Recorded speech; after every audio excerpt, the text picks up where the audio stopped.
ایک دن ایک بہت بھوکا بھیڑیا کھانے کی تلاش میں کھانا ڈھونڈتے ڈھونڈتے ایک گاؤں میں پہنچا۔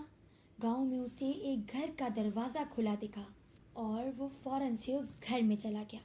جیسے ہی وہ گھر میں داخل ہوا اس نے دیکھا کہ سامنے ایک بڑے سے ٹب میں بہت ساری مچھلی رکھی ہے۔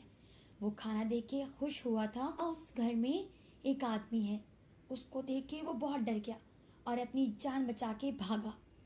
بھاگتے بھاگتے اسے سامنے ایک کھڑکی دکھی اور اس نے اس کھڑکی سے چھلانگ لگا دی۔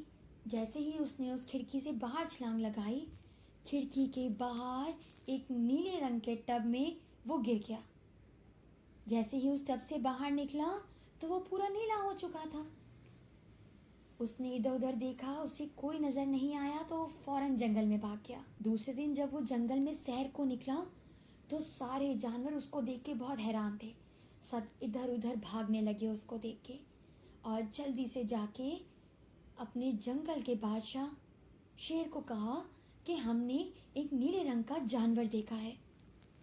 بادشاہ بہت حیران ہوا اور سارے جانوروں کے ساتھ اس نیلے رنگ کے جانور کے پاس گیا۔ وہاں جا کے شیر نے کہا کہ تم کون ہو، تم کہاں سے آئے ہو؟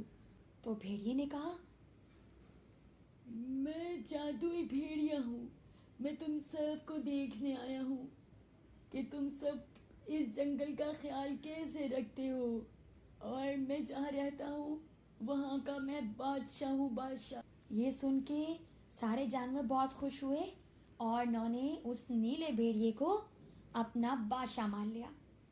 اس کو ایک غار میں بہت اچھی رہنے کی جگہ تھی اور اس کا پہرا بھی دیا کرتے تھے۔ ایک رات کو گدھ کا جھنڈ گزر رہا تھا جنگل کے اوپر سے، تو نیچے سارے بھیڑیے آوازیں نکالنے لگے۔ نیلے بھیڑیے سے برداشت نہیں ہوا اور وہ بھی آواز نکالنے لگا۔ اس کی آواز سن کے غار کے باہر جتنے بھی جانور پہرا دے رہے تھے وہ سب حیران رہ گئے اور ان کو یقین ہو گیا کہ یہ کوئی جادوئی بھیڑیا نہیں ہے، یہ تو کوئی عام سا بھیڑیا ہے۔ سب جانوروں کو بہت غصہ آیا کہ اس بھیڑیے نے سارے جانوروں سے جھوٹ بولا۔